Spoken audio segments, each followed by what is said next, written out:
Hi and welcome to the segment my doctor. ഇന്ന് നമ്മളുടെ കൂടെയുള്ളത് ഡോക്ടർ ടോം ബാബു ആണ്. He is a senior consultant endocrinologist. Doctor, welcome to the show.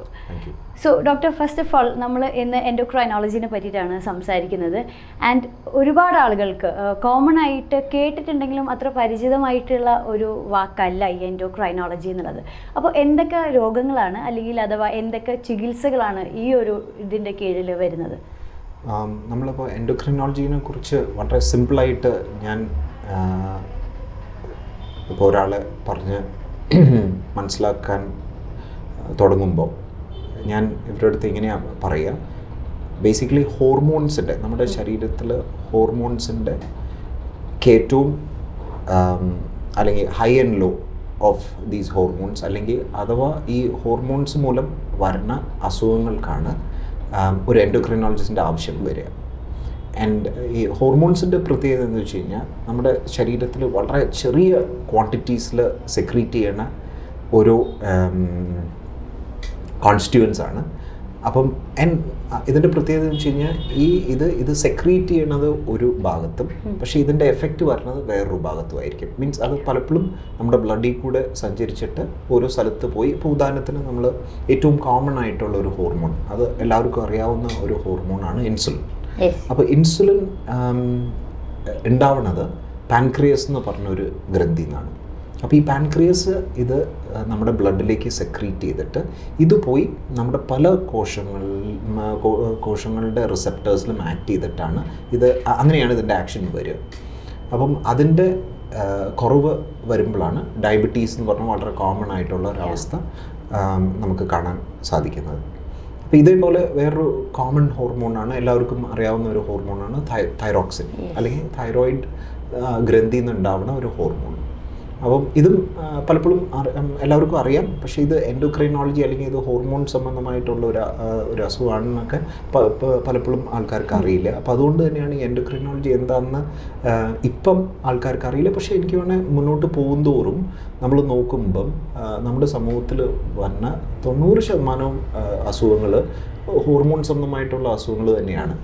ഇപ്പോൾ of course Covid ഉണ്ട്, അപ്പോൾ അതൊരു ഇൻഫെക്ഷ്യസ് ഡിസീസാണ്.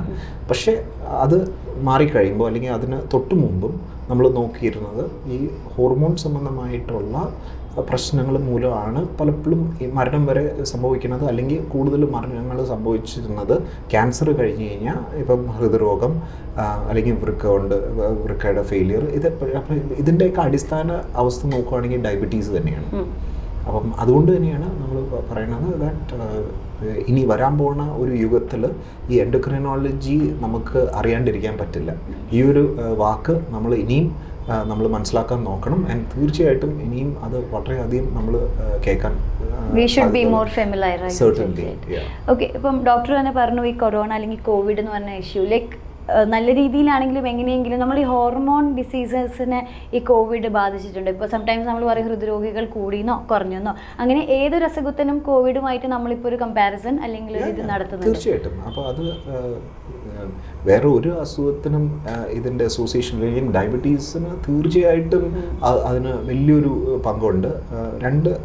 ഞാനിത് രണ്ട് ഫേസായിട്ട് ഞാൻ ഉത്തരം പറയാം. ഒന്ന്, നമ്മൾ മനസ്സിലാക്കേണ്ടത് ഈ കോവിഡ് ഉണ്ടാവുന്നത് അല്ലെങ്കിൽ കോവിഡിൻ്റെ അടിസ്ഥാന ഒരു മെക്കാനിസം എന്ന് പറയണമെങ്കിൽ ഈ കോവിഡ് പോയി ACE2 റിസപ്റ്റേഴ്സ് എന്ന് പറഞ്ഞ റിസപ്റ്റേഴ്സിനെ ചെന്ന് അല്ലെങ്കിൽ അതിനെ പോയി അറ്റാച്ച് ചെയ്യുമ്പോഴാണ് അത് നമ്മുടെ ശരീരത്തിൻ്റെ ഉള്ളിൽ കയറിയിട്ട് ACE2 റിസപ്റ്റേഴ്സ് പ്രൈമറിലി നമ്മുടെ റെസ്പിറേറ്ററി സിസ്റ്റത്തിലാണ് അത് കൂടുതൽ കണ്ടുവരുന്നത്. പക്ഷേ ആക്ച്വലി സ്പീക്കിംഗ് ACE2 റിസപ്റ്റേഴ്സ് നമ്മുടെ ബോഡി മൊത്തം, ഈവൻ ഇൻക്ലൂഡിങ് കാർഡിയക് ടിഷ്യൂവിലും ആൻഡ് മെയിൻലി പാൻക്രിയസിലും ഈ ACE2 റിസപ്റ്റേഴ്സ് ഉണ്ട്. അപ്പോൾ എന്ത് പറ്റുമെന്ന് വെച്ച് കഴിഞ്ഞാൽ ഇപ്പോൾ ശ്വാസകോശങ്ങൾ മാത്രമല്ല, അത് ബ്ലഡിലേക്ക് പോയി കഴിയുമ്പം നമ്മുടെ പാൻക്രിയസിനെയും ചെന്ന് ബാധിക്കും. അപ്പം അതുകൊണ്ട് തന്നെയാണ് ഇപ്പം പ്രമേയം ഇല്ലാത്ത ആൾക്കാർക്കും കോവിഡ് കഴിഞ്ഞ് വരുമ്പം കുറേ പേര് പ്രമേയ രോഗികളായിട്ട് മാറുകയാണ്. ഒന്ന്. രണ്ട്, ഇൻഫാക്റ്റ് ഈ ICU അല്ലെങ്കിൽ ഇതിൻ്റെ ഒരു ക്രിട്ടിക്കൽ ഫേസിൽ നമുക്ക് കാണാൻ സാധിക്കുന്നതെന്ന് വെച്ച് കഴിഞ്ഞാൽ നോർമൽ ആൾക്കാരുടെയും ബ്ലഡ് ഷുഗർ ഭയങ്കരമായിട്ട് കൂടുന്നു. ആൻഡ് ഈ കൂടുന്ന ആൾക്കാർക്കാണ് നമ്മൾ മോർട്ടാലിറ്റി കൂടുതൽ കണ്ടുവരുന്നത്. എന്ന് പറഞ്ഞു കഴിഞ്ഞാൽ ICUവിൽ നമുക്കറിയാം, ഇപ്പോൾ ഒരു വ്യക്തിയുടെ ബ്ലഡ് ഷുഗറും ഈ കോവിഡിൻ്റെ ആ ഒരു സിംറ്റംസ് വരുമ്പോൾ അതോടൊപ്പം ബ്ലഡ് ഷുഗേഴ്സ് കൂടുമ്പം അതിൻ്റെ അർത്ഥം ദാറ്റ് ഈ ഡസൻറ്റ് ലുക്ക് ഗുഡ്, അതിൻ്റെ ലക്ഷണം നല്ലതല്ല.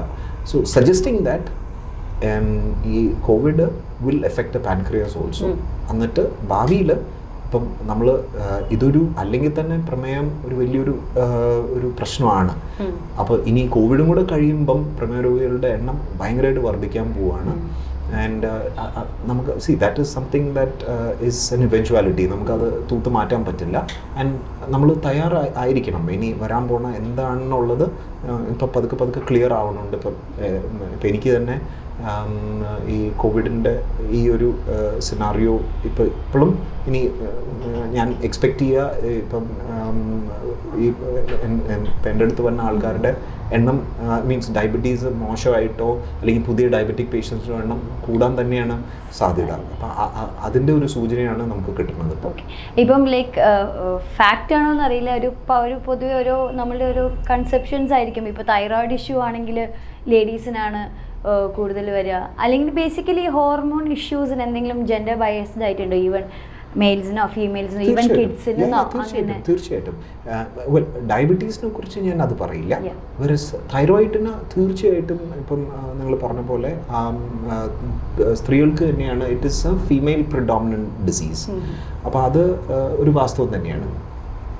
അപ്പം സാധാരണ രീതിയിൽ പുരുഷന്മാരിൽ ഹൈപ്പോതൈറോയിഡിസം അല്ലെങ്കിൽ തൈറോയിഡിൻ്റെ ഒരു കുറവ്, അതാണ് ഏറ്റവും കോമൺ തൈറോയിഡ് ഡിസീസ് എന്ന് പറയുന്നത്. ഹൈപ്പോതൈറോയിഡിസം എന്ന് ഞങ്ങൾ പറയും.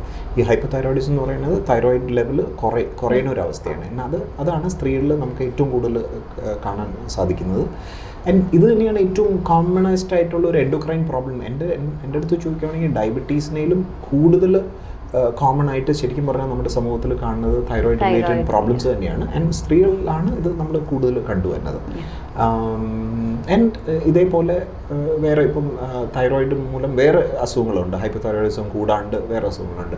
അതും ഞങ്ങൾ സ്ത്രീകളിൽ തന്നെയാണ് കൂടുതൽ കണ്ടുവരുന്നത്. അപ്പോൾ അങ്ങനെ തീർച്ചയായിട്ടും ഈ ഹോർമോൺ സംബന്ധമായിട്ട് അസുഖങ്ങളിൽ ചില അസുഖങ്ങളിൽ സ്ത്രീകളിലായിരിക്കും കൂടുതൽ വരിക, ചില അസുഖങ്ങളിൽ പുരുഷന്മാരിലായിരിക്കും കൂടുതൽ കണ്ടുവരിക. അപ്പോൾ അങ്ങനെ ഈ ഒരു സെക്സ് ഡിഫറൻസ് കാണാറുണ്ട്.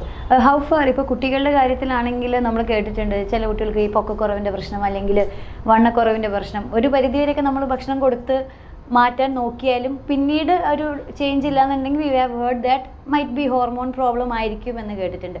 അത് എന്തുമാത്രം ശരിയാണ് കുട്ടികളുടെ? അത് ഒരു എന്താ പറയുക, കോമൺ ആയിട്ടുള്ള ഒരു പ്രശ്നമാണ്. ഞാൻ ഈ കോമൺ ആയിട്ടെന്ന് പറയാൻ കാരണം പലപ്പോഴും എല്ലാ മാതാപിതാക്കൾക്കും അവരുടെ കൊച്ചിന് 6 feet കിട്ടണമെന്നായിരിക്കും അവരുടെയൊക്കെ ആഗ്രഹം. സോ ഇതൊരു നേരത്തെ തന്നെ ഈ പേരൻസിന് ഒരു കൺസേൺ ആയിരിക്കും. അപ്പം ദ പ്രോബ്ലം ഇസ് ഞങ്ങളെപ്പോലത്തെ എൻഡോക്രിനോളജിസ്റ്റിന് ഇത് ഏതാണ് ഒരു ഓവർ ആങ്സൈറ്റി ആൻഡ് ഏതാണ് വാസ്തവത്തിൽ ഇതൊരു പ്രോബ്ലം ആയിട്ട് നമുക്ക് ഇൻവെസ്റ്റിഗേറ്റ് ചെയ്യേണ്ടി വരുക എന്നുള്ളത് അതൊരു മനസ്സിലാക്കാനുള്ള അതൊരു ആർട്ടാണ്.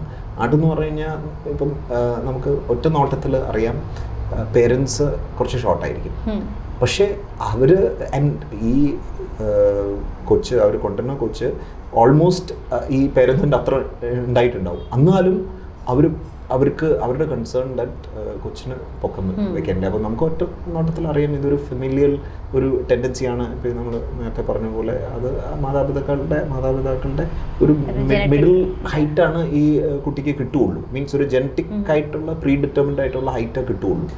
അപ്പം വെറസ് ഡെഫിനറ്റ്ലി ചിലപ്പം വളരെ സ്ട്രൈക്കിംഗ് ആയിട്ട് ഷോർട്ടായിരിക്കും. അത് and the irony is that ചിലപ്പം മാതാപിതാക്കൾ ശ്രദ്ധിക്കുന്നുണ്ടാവില്ല. ഈ പറഞ്ഞ ആക്ച്വൽ ഷോർട്ടായിട്ടുള്ള കൊച്ചുങ്ങൾക്ക് വേണ്ടത്ര അല്ലെങ്കിൽ കറക്റ്റായിട്ട് ചിലപ്പോൾ നമ്മൾ അല്ലെങ്കിൽ അതവിടെ നമ്മൾ ഈ പേരൻസ് അത് അധികം without reporting this to or without bringing the child to the doctor ഇതിങ്ങനെ വെച്ചിരിക്കും. സ്കൂളിലാണെങ്കിലും പലപ്പോഴും പേരൻസ് ടീച്ചേഴ്സ് പറഞ്ഞിട്ടുണ്ടാവും ദറ്റ് ഇത് ഒന്ന് ശ്രദ്ധിക്കണം, but they tend to keep it. So അപ്പം ഇങ്ങനെ ഒരു കൊച്ചിനെ ഞങ്ങൾക്ക് കിട്ടുവാണെങ്കിൽ മീൻസ് വാസ്തവത്തിൽ ഗ്രോത്ത് ഹോർമോൺ ഡെഫിഷ്യൻസി ഉണ്ടോ അല്ലെങ്കിൽ വേറെ പലതരം ഹോർമോൺസിൻ്റെ കുറവോ മിക്കവാറും കുറവുകൊണ്ട് ഇങ്ങനെ വരുമ്പം അത് ഏർലി ആയിട്ട് ഐഡൻറ്റിഫൈ ചെയ്യുകയാണെങ്കിൽ നമുക്ക് കറക്റ്റായിട്ട് ചികിത്സ കഴിഞ്ഞാൽ ഇവർക്ക് ഒരു ഓൾമോസ്റ്റ് നോർമൽ ഹൈറ്റ് കിട്ടും. നേരെ മറിച്ച് നമ്മൾ ഇപ്പം ഈ ഹൈറ്റ് നമ്മൾ കറക്റ്റായിട്ട് ഇത് വേണ്ട പോലെ ട്രീറ്റ് ചെയ്തില്ലെങ്കിൽ അവർക്ക് നല്ല ഷോർട്ടായിരിക്കും, നന്നായിട്ട് ഹൈറ്റ് കുറയും. അത് അവരെ ഭയങ്കരമായിട്ട് അലട്ടും. ഇപ്പോൾ ഉദാഹരണത്തിന് ഇപ്പോൾ നമ്മൾ ഇൻ്റർനാഷണൽ സീനിൽ തന്നെ നോക്കുവാണെങ്കിൽ ലയണൽ മെസ്സി എന്ന് പറഞ്ഞ ഫുട്ബോൾ താരം, ഈ മെസ്സിക്ക് ആക്ച്വലി ഗ്രോത്ത് ഹോർമോൺ ഡെഫിഷ്യൻസി ഉണ്ട്. അതുകൊണ്ട് തന്നെയാണ് പുള്ളി സാധാരണ ഫുട്ബോൾ പ്ലെയേഴ്സ് വെച്ച് നോക്കുകയാണെങ്കിൽ പുള്ളി വളരെ ഷോർട്ടാണ്. അപ്പം ആൻഡ് ഒരു പക്ഷേ മെസ്സിക്ക് ആവശ്യത്തിന് ചികിത്സ കിട്ടിയിട്ടുണ്ടാവും. അപ്പോൾ അതുകൊണ്ട് തന്നെയാണ് അത്യാവശ്യം ഹൈറ്റ് ഉണ്ട്, മീൻസ് അത്ര വലിയ ഷോർട്ടല്ല. ബട്ട് പലപ്പോഴും പലവരും മെസ്സിയുടെ അത്ര ലക്കി ആവണമെന്നില്ല. അപ്പം വേണ്ടത്ര ചികിത്സ കൊടുത്തില്ലെങ്കിൽ ഇവർ വളരെ ഷോർട്ടായിട്ട് മാറും. അതൊരു അവരെ ഭയങ്കരമായിട്ട് അതൊരു പ്രോബ്ലമായിട്ട് മാറാൻ സാധ്യതയുണ്ട്. ആൻഡ് ഗ്രോത്ത് ഹോർമോൺ ഉയർച്ചയ്ക്ക് മാത്രമല്ല, അത് അഡൽട്ട്സിലേക്ക് ക്യാരി ഓൺ ചെയ്യുമ്പം അവരുടെ ഉന്മേഷവും ഊർജ്ജവും അതൊക്കെ ഭയങ്കരമായിട്ട് കുറയും. ബിക്കോസ് ഗ്രോത്ത് ഹോർമോൺ ഇതൊക്കെ തരുന്ന ഒരു ഹോർമോണാണ്. അപ്പോൾ അതിൻ്റെ ഡെഫിഷ്യൻസി വരുമ്പോൾ ഭാവി ജീവിതത്തിലും അതൊക്കെ എഫക്റ്റ് ചെയ്യും. ഹൃദ്രോഗ ഹാർട്ട് ഡിസീസസ് ഒക്കെ ആയിട്ട് മാറാം ഇവൻച്വലി. അങ്ങനെ കുറേ കോംപ്ലിക്കേഷൻസ് വരാം. So what about weight doctor? Like നമ്മളൊരു മലയാളി കോൺസെപ്റ്റ് അനുസരിച്ചിട്ട് കുഞ്ഞിലെ നമ്മൾ രണ്ടും പ്രശ്നമാണ്. ഒരുപാട് ഫുഡ് ഫീഡ് ചെയ്യും. ഒരു പ്രായമായി കഴിഞ്ഞാൽ especially I think it's for girl child, വണ്ണം കൂടിക്കഴിഞ്ഞാൽ അതിൻ്റെ ടെൻഷനാണ്. ഒരുപാട് മെലിഞ്ഞിരുന്ന അതും ടെൻഷനാണ്. ഹൗ ഫാർ നമുക്ക് ഒരു വെയിറ്റിൻ്റെ ഒരു ഇഷ്യൂ ഹോർമോൺ പ്രോബ്ലം ആണോ എന്നൊക്കെ ഒരു ഏത് ഏജിലൊക്കെ ഐഡൻറ്റിഫൈ ചെയ്യാൻ പറ്റും? നമ്മൾ കറക്റ്റായിട്ട് ഈ കോൺസെപ്റ്റ് മനസ്സിലാക്കണം. ദറ്റ് സി അമിതവണ്ണം is not only hormone problem മാത്രമല്ല. ഇപ്പോൾ നമ്മൾ പറയും ഒരു obese child is an obese adult എന്ന് പറഞ്ഞു കഴിഞ്ഞാൽ, ഇപ്പം അത് ചെറുപ്പത്തിലെ തന്നെ അമിതവണ്ണം ഉണ്ടെങ്കിൽ ഭാവി ജീവിതത്തിലും ഒരു പൊണ്ണത്തടിയനായിട്ട് മാറാനുള്ള സാധ്യത കൂടുതലാണ് എന്ന് പറഞ്ഞ് നമ്മൾ ഇതെല്ലാം ഹോർമോൺ ഒരു പക്ഷേ അല്ല, മിക്കപ്പോഴും അവരുടെ ഡയറ്റും അവരുടെ ബിക്കോസ് ഇപ്പോൾ നമ്മൾ ജീവിക്കുന്ന ഒരു സാഹചര്യം എന്ന് പറയുന്നത് നാച്ചുറലി ഒരു ഒബിസോജനിക് അല്ലെങ്കിൽ വെയിറ്റ് വയ്ക്കുന്ന ഒരു സാഹചര്യമാണ്. ബിക്കോസ് ഇപ്പോൾ ദാരിദ്ര്യമൊന്നുമില്ല, എല്ലാം എക്സസ് ആണ്. എല്ലാ കാര്യത്തിലും നമുക്ക് ഫുഡ് ഇസ് എൻ എക്സസ് നമ്മളെ സംബന്ധിച്ച്. It's so cheap also. So അപ്പം അങ്ങനെ വരുമ്പം ഭാവിയിൽ ഈ അമിതവണ്ണം എന്ന് പറയുന്നത് വലിയൊരു പ്രോബ്ലമായി മാറാൻ പോവുകയാണ് നമ്മുടെ സമൂഹത്തിൽ.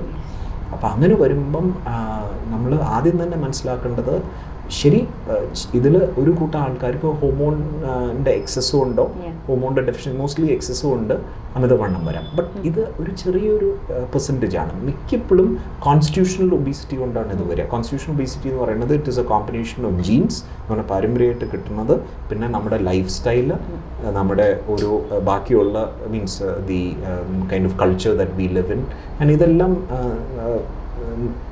ഡിസൈഡ് ചെയ്യുന്ന ഒരു കാര്യമാണ് നമ്മുടെ വെയിറ്റ്. അപ്പം ഇതിൽ ഒരു പെർസെൻറ്റേജ് മാത്രമാണ് ഒരു ഹോർമോണിൻ്റെ എക്സസ് കൊണ്ട് വരാവുന്നുള്ളൂ. പക്ഷേ അത് നമ്മൾ അങ്ങനെയുള്ളവരെ നമുക്ക് ഈസി ആയിട്ട് നമുക്ക് ചികിത്സിക്കാം. വെറസ് ഒരു 95% ഈ ഒരു കോൺസ്റ്റിറ്റ്യൂഷണൽ ഒബീസിറ്റി അല്ലെങ്കിൽ സിമ്പിൾ ഒബീസിറ്റി എന്ന് പറയും. അപ്പോൾ അത് പല ഞങ്ങളുടെ ഇതിനകത്ത് ഞങ്ങളുടെ ഒബീസിറ്റി ക്ലിനിക്കിൽ ഞങ്ങൾ ഒരു ടീമായിട്ടായിരിക്കും അത് ചികിത്സിക്കുന്നത്. ഒന്ന് ഞങ്ങളുടെ ന്യൂട്രീഷനിസ്റ്റ്, രണ്ട് ഞങ്ങളുടെ ക്ലിനിക്കൽ സൈക്കോളജിസ്റ്റ്, പിന്നെ ഞങ്ങൾ ടീം ഓഫ് എൻഡോക്രിനോളജിസ്റ്റ്. ഞങ്ങളെല്ലാവരും ഈ ഒരു കോൺസെർട്ടഡ് എഫേർട്ട് വന്നാൽ മാത്രമാണ് അമിതവണ്ണം ചികിത്സിക്കാൻ പറ്റുള്ളൂ. അല്ലെങ്കിൽ അത് ഭയങ്കര പാടാണ്. ഇപ്പം നമ്മൾ ഇതിനെക്കുറിച്ച് പറയണ്ടായി, ഇപ്പം വണ്ണം കുറയ്ക്കുക എന്ന് പറയുന്നത് അത്ര എളുപ്പമല്ല. ആൻഡ് അതൊരു സയൻസാണ്. You have to deal with it scientifically. സയൻറ്റിഫിക്കായിട്ട് നമുക്ക് അപ്രോച്ച് ചെയ്ത് കഴിഞ്ഞാൽ നമുക്ക് actually speaking we get excellent results. വേറെ ഒന്നുമില്ല, സിമ്പിൾ കൺസർവേറ്റീവ് മാനേജ്മെൻറ്റ് എന്ന് പറഞ്ഞു കഴിഞ്ഞാൽ proper diet, proper exercise. And ഇതിനെക്കുറിച്ച് നമ്മൾ ആ ഒരു കോൺസെപ്റ്റ് ക്ലിയർ ആണെങ്കിൽ നമുക്ക് ഈസി ആയിട്ട് വെയിറ്റ് സിഗ്നിഫിക്കൻ്റ് ആയിട്ട് കുറയ്ക്കാം. So doctor, how far like ഒരു റുട്ടീൻ ചെക്കപ്പ്? ഇപ്പോൾ നമ്മൾ കേട്ട് പരിചയമുള്ളത് ബ്ലഡ് ചെക്ക് ചെയ്യണം, പ്രഷർ ചെക്ക് ചെയ്യണം, ഏറി വന്നാൽ കൊളസ്ട്രോൾ വരെയാണ് നമ്മളൊരു റുട്ടീൻ ചെക്കപ്പിൽ പോകുന്നത്. അങ്ങനെ ഒരു ഹോർമോൺ ഡെഫിഷ്യൻസിയോ അല്ലെങ്കിൽ ഒരു ഹോർമോൺ ഇംബാലൻസ് ഇതൊക്കെ നമ്മളൊരു റുട്ടീൻ ചെക്കപ്പിൻ്റെ ഭാഗമാക്കട്ടെ. ഡെഫിനറ്റ്ലി അത് റുട്ടീൻ ചെക്കപ്പിൻ്റെ ഭാഗമാണ്. അത് ഇപ്പം നമ്മൾ റുട്ടീൻ ചെക്കപ്പിന് പോകുമ്പം ഒരു ബ്ലഡ് ഷുഗർ, തൈറോയിഡ് ഇതെല്ലാം അതിൻ്റെ ഒരു ഇൻറ്റഗ്രൽ പാർട്ടാണ്. അതില്ലാണ്ട് നമുക്ക് ചെക്കപ്പില്ല. അപ്പം അത് തീർച്ചയായിട്ടും നല്ലത് തന്നെയാണ്. എനിക്ക് തോന്നുന്നത് ഒരു 40 years കഴിയുമ്പം ഞാൻ സജസ്റ്റ് ചെയ്യുക every individual every year should have ഒരു കോംപ്രിഹെൻസീവായിട്ടൊരു ചെക്കപ്പ് ചെയ്യുന്നത് തന്നെയാണ് നല്ലത്. അതുമൂലം നമുക്ക് ഇങ്ങനത്തെ അവസ്ഥകൾ അല്ലെങ്കിൽ അസുഖങ്ങൾ നമ്മൾ നേരത്തെ തന്നെ തിരിച്ചറിയാൻ പറ്റും. ആൻഡ് അത് വളരെ നേരത്തെ എഫക്റ്റീവായിട്ട് ചികിത്സിച്ച് കഴിഞ്ഞ് കഴിഞ്ഞാൽ നമുക്ക് നമ്മുടെ ലൈഫ് സ്പാൻ 80 വരെയാണ്. ഇപ്പം ഒരു ആവറേജ് ഇന്ത്യൻ്റെ ലൈഫ് സ്പാൻ നമ്മൾ പറയുന്നത് 80 വയസ്സാണ്.